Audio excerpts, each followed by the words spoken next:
Olá, meus cumprimentos a todos. Hoje, dando continuidade ao estudo do livro do Rodolfo Caligares, A Vida em Família, nós vamos tratar do capítulo que tem como título A Capacidade de Perdoar. Eu pergunto, vocês têm capacidade de perdoar? O que vocês entendem de perdoar? Perdoar é esquecer o que aconteceu? Ou perdoar, que é o meu entendimento de perdoar, é quando a gente lembra do acontecido sem que isso cause dentro de nós um sentimento assim de vingança. Eu quero me vingar. Você simplesmente lembra, porque perdoar não é ter amnésia. Perdoar é manter a lembrança viva, de preferência não, né? Realmente apagar, mas sem aquela vontade de revidar. Então, o Rodolfo Caligares, nesse capítulo, é um dos capítulos que eu considero assim, ele é importante do começo ao fim. Portanto, eu vou ler esse capítulo e vou fazendo os comentários. E ele começa dizendo o seguinte: a bem da felicidade comum, quer dizer, felicidade entre os cônjuges, cada um dos cônjuges precisa sacrificar um pouco de seu eu para que o nós se fortaleça e se torne cada vez mais agradável. Depois ele continua dizendo assim: e a primeira coisa que deve ser cultivada de parte a parte, de ambos os lados, para que isso aconteça, ou seja, para que o nós prevaleça sobre o eu, é o dom de perdoar. Atritos, discussões, mal-entendidos e etc. são episódios até certo ponto normais na vida de um casal.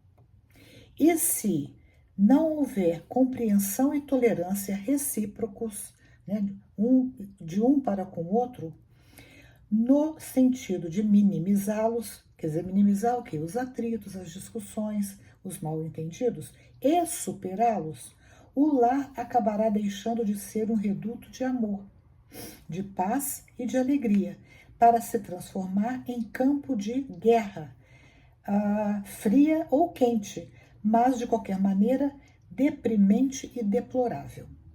Então, olha só, o que ele está nos falando aqui? Que é ilusão a gente achar que porque amamos o nosso cônjuge, que nós não vamos ter atritos. Nós somos pessoas diferentes. Quando a gente entra no casamento, a gente entra no casamento com com toda a nossa bagagem, com todos os nossos valores. Então, mais cedo ou mais tarde, nós vamos enfrentar pontos em que nós vamos discordar um do outro, o que causa atrito. Agora, uma coisa é ter o atrito, a outra coisa é ter a violência. E aí é que ele vai falar. Então é importante o quê? Que esses atritos sejam trabalhados para que eles não se tornem guerra o tempo todo. O drama da maioria dos lares, continua Caligares, não reside na escassez de recursos econômicos. Então, assim, não é por falta de dinheiro que os lares entram em drama, entram em dificuldades. Reside, isto sim, na dificuldade de interligação harmoniosa dos esposos, provocada quase sempre pelo orgulho. Então, na opinião do Caligares, o problema dos casamentos, o problema dos atritos decorre de orgulho. O que é o orgulho? É aquele sentimento de que eu sou melhor do que você. Eu não abri mão dos meus, daquilo que eu acredito, não são os valores profundos, mas assim, eu sou incapaz de pedir desculpas, eu acho que eu estou sempre certo. É o orgulho. Orgulho que impede a cada um de fazer uma justa apreciação de seus defeitos pessoais, negando-os ou transferindo-os para os parceiros. Então ele fala o quê? Do orgulho.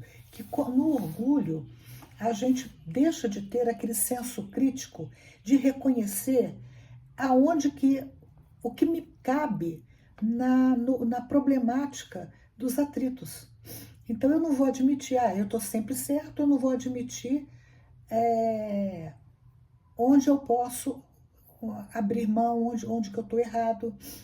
E da mesma forma o outro, né? Então aí ficam um e outro batendo cabeça porque não querem reconhecer as suas falhas.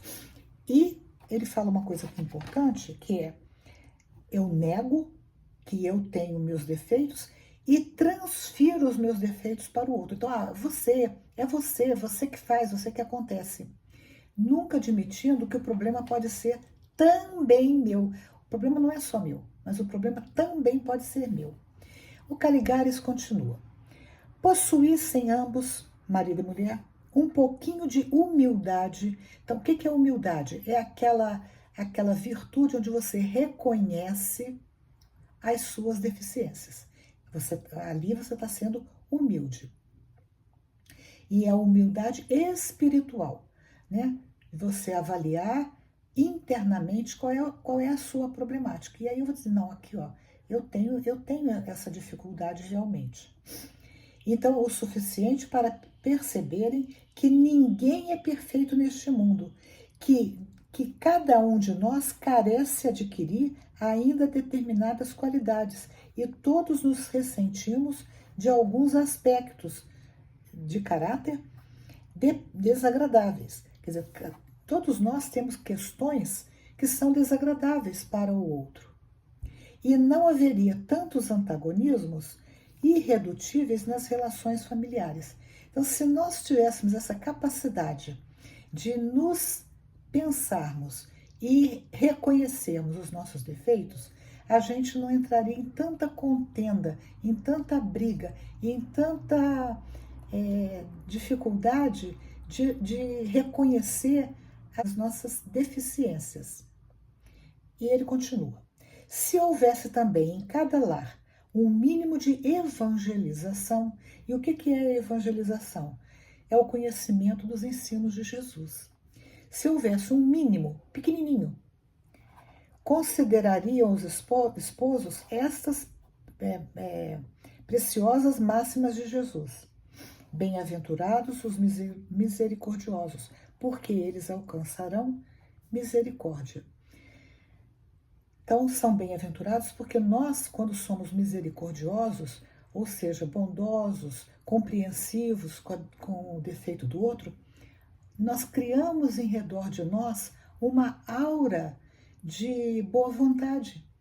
Então, se eu sou misericordioso, provavelmente eu vou também receber misericórdia do meu próximo. E a outra máxima de Jesus é a seguinte: se perdoardes aos outros as faltas que cometerem contra vós, também vosso Pai Celestial vos perdoará os pecados. Mas se não lhes perdoardes quando vos tenham ofendido, tampouco vosso Pai Celestial vos perdoará. E isso se encontra no Evangelho de Mateus, capítulo 5, versículo 7 e capítulo 6, versículos 14 e 15. Continua o Caligares: e saberiam que ser misericordioso é, acima de tudo, suportar cristamente, ou seja, suportar dentro dos conceitos cristãos, dentro dos conceitos ensinados por Jesus, as faltas e fraquezas daqueles que nos rodeiam, perdoando-os de coração. É o perdão, né? Não guardar ressentimento, quer dizer, não ficar remoendo aquilo que o outro fez comigo. Saberiam mais que este perdão não deve ser concedido apenas em uma ou duas ocasiões, mas 70 vezes 7 vezes. Então a gente vê aqui que o Caligares ele está citando várias passagens bíblicas do Novo Testamento. Onde que está esse ensino? Em Mateus capítulo 18, versículos 21 e 22. Isto é, o que é perdoar 70 vezes, 7 vezes? É perdoar indefinidamente. Não é ficar contando uma vez, duas vezes, três, não, é 70 vezes, 7 vezes. Largar a mão, né? Fez, né? Porque assim como eu devo perdoar 70 vezes, 7 vezes, eu devo pressupor que, como eu também não sou uma pessoa perfeita, eu vou ter vários momentos na minha conduta que eu vou irritar o meu próximo. E ele também vai precisar me perdoar 70 vezes, 7 vezes. E ele continua, isto é, indefinidamente, que precisa ser sincero e não apenas de lábio. Né? Dizer, eu te perdoo, é só de lábio, mas eu estou perdoando realmente? Compreendendo o esquecimento absoluto das ofensas. E que não se trata de virtude para ser usada somente com os de fora. Olha que bacana isso aqui. Porque é muito fácil a gente ter uma boa convivência com as pessoas de fora da casa.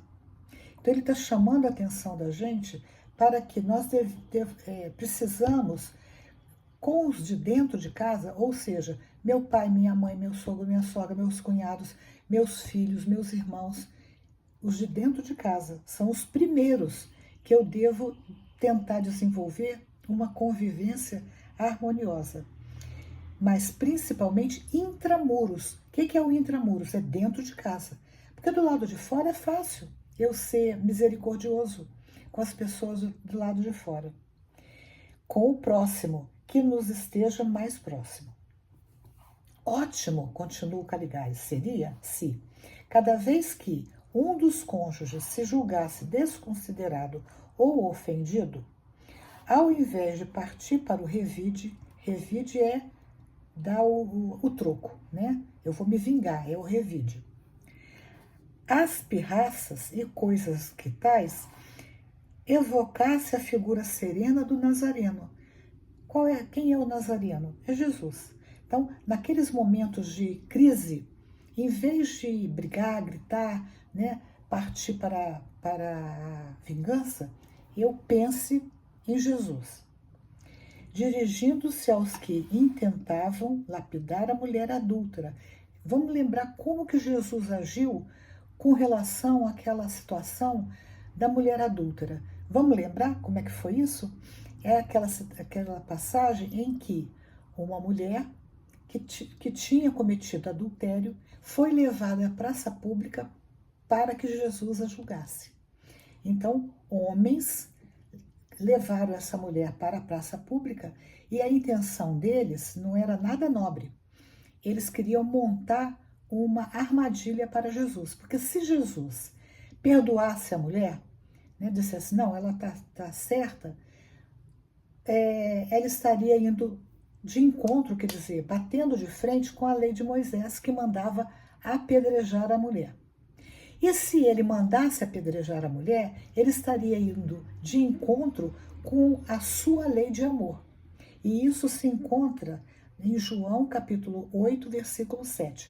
Aquele dentre vós que estiver sem pecado, atire a primeira pedra.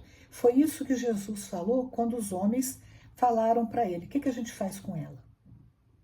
E ele simplesmente não falou, apedreja ou não apedreja. Ele colocou uma situação problema. Atire a primeira pedra aquele que estiver sem pecado. Ou seja, Jesus atingiu o íntimo, mais íntimo daqueles homens, porque eles sabiam que uma mulher adúltera, ela não comete adultério sozinha. Tinha um homem atrás dela, né? Então a história conta que um a um eles foram largando as pedras.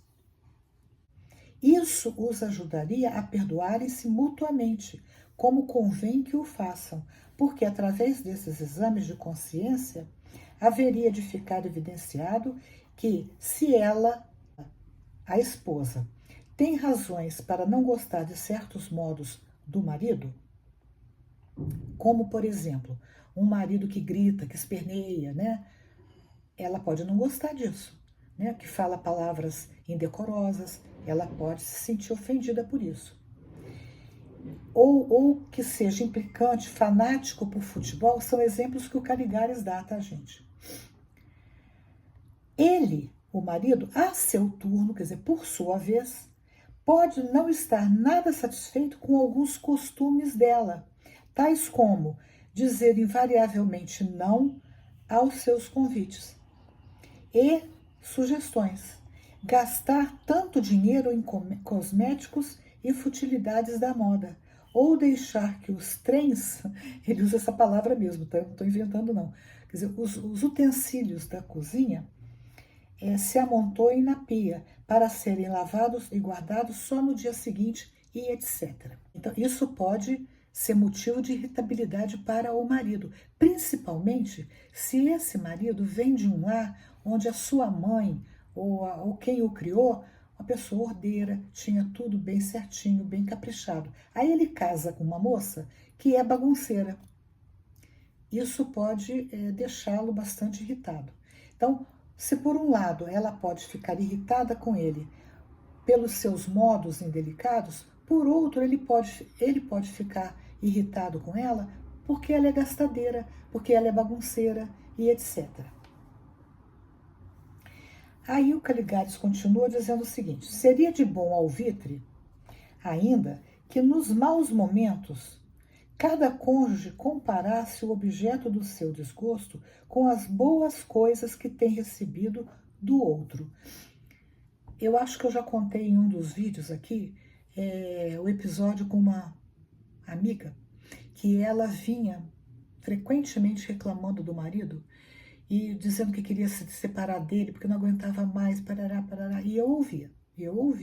Até que um dia eu falei para ela assim: o que fez você gostar dele?